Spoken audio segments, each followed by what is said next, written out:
There is a unique kind of pressure that appears in tennis, one that is so intense and so immediate that it can make even the most confident players feel small. It's the moment when you notice someone watching you. It doesn't matter who it is. It could be a stranger sitting on the bench. It could be a teammate. It could be your coach, your partner, a friend, or even a child passing by. The moment your mind becomes aware of their eyes, something shifts inside you. A tightening, a tension, a sudden awareness of your movements, a fear that wasn't there a moment before.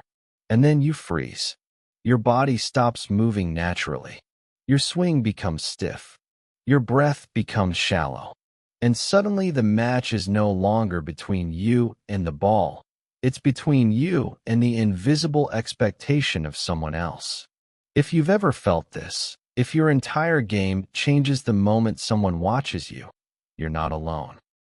This is one of the most universal psychological struggles in tennis, and almost no one talks about it openly. Today, we're going to look gently at why this happens, without judgment, without shame, with honesty and kindness.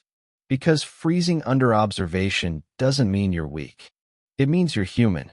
When someone watches you, it triggers a deep, ancient part of the brain, a survival mechanism. Thousands of years ago, being watched meant danger. An enemy, a predator, a threat. Your nervous system evolved to interpret eyes as judgment, evaluation, or threat. Today, the threat is not physical. It's emotional. But your nervous system doesn't know the difference. It reacts instantly. That reaction feels like a sudden awareness of your body, a tightening in your chest, a loss of rhythm, a collapse of instinct, a fear of being judged. Freezing is not a failure of skill. It is your mind trying to protect your identity. Because when people watch you, the stakes feel higher. You feel exposed, vulnerable, like every mistake will be seen, like your flaws will be noticed. And humans are deeply afraid of being seen as not good enough. In that moment, the court transforms.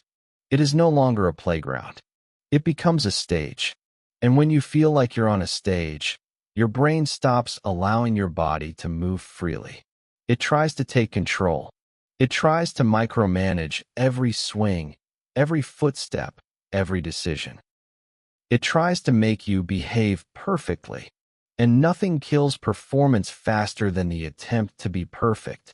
Let's talk about what actually happens inside you during this freeze. Your mind shifts from instinct to self-surveillance.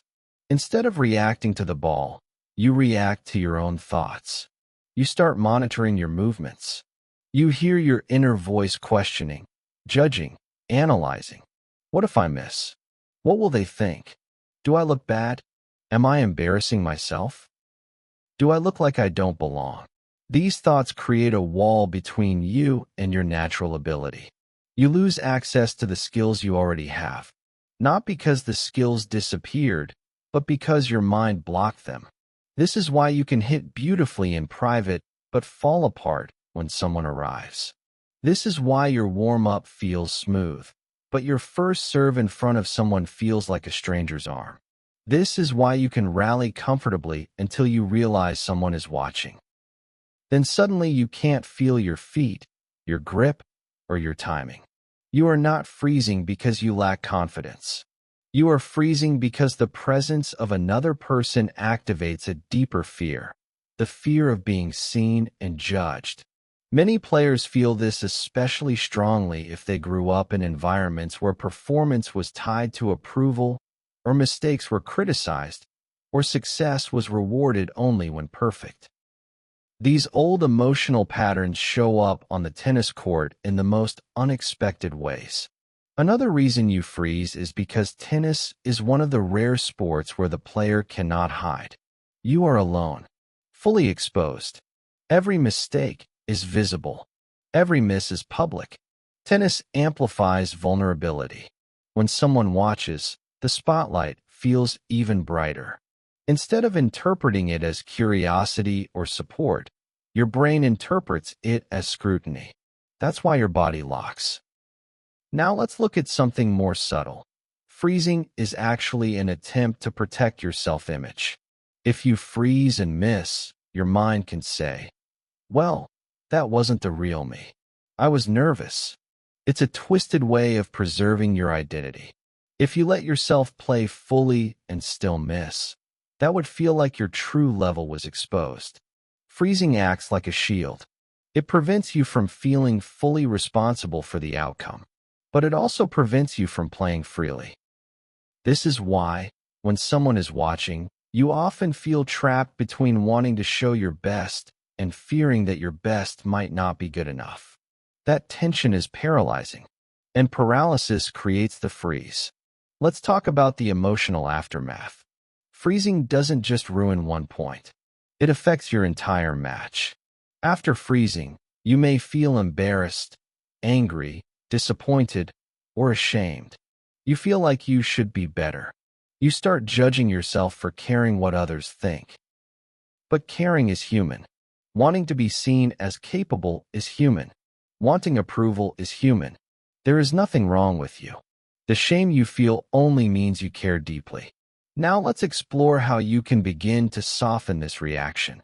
Not eliminate it entirely, because the fear of being observed is part of being human, but soften it enough so that it no longer controls your game. The first step is recognizing that your fear is emotional, not logical.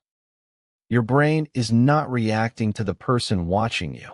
It is reacting to the meaning you attach to being watched. When you can identify that meaning, maybe it's fear of judgment, fear of failure, fear of embarrassment, you take away some of its power. The second step is learning to stay connected to your senses. When you are being watched, your awareness moves into your head. Bring it back to your body, your breath, your feet, the sound of the ball. These physical anchors pull you out of self-consciousness and back into the present moment. The third step is allowing yourself to be imperfect. When you accept that being watched does not require you to perform, the pressure begins to fade. You don't owe anyone perfection. You don't need to impress anyone. Your only responsibility is to yourself. The fourth step is noticing your freeze with kindness instead of judgment. When you freeze, don't attack yourself. Simply say, my system is overwhelmed right now. That gentle acknowledgement soothes the nervous system. Harshness only tightens it more. But the real transformation begins when you stop imagining that others care as much as you think they do. Most people watching you are not judging you.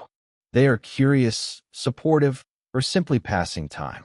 The judgment you fear is often coming from inside you, not from them.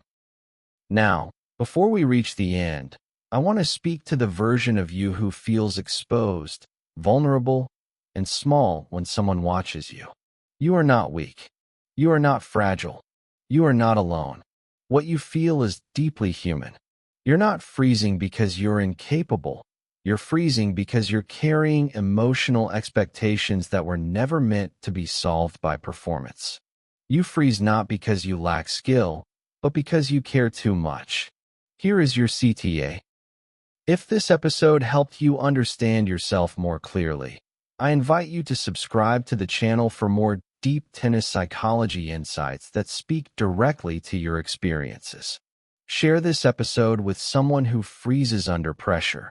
They may need this message more than you know.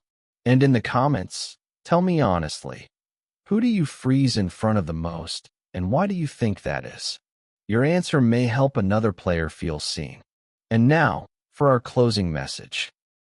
You are not defined by the moments when your body freezes. You are not defined by the eyes that watch you. You are not defined by the fear you feel in those moments of exposure.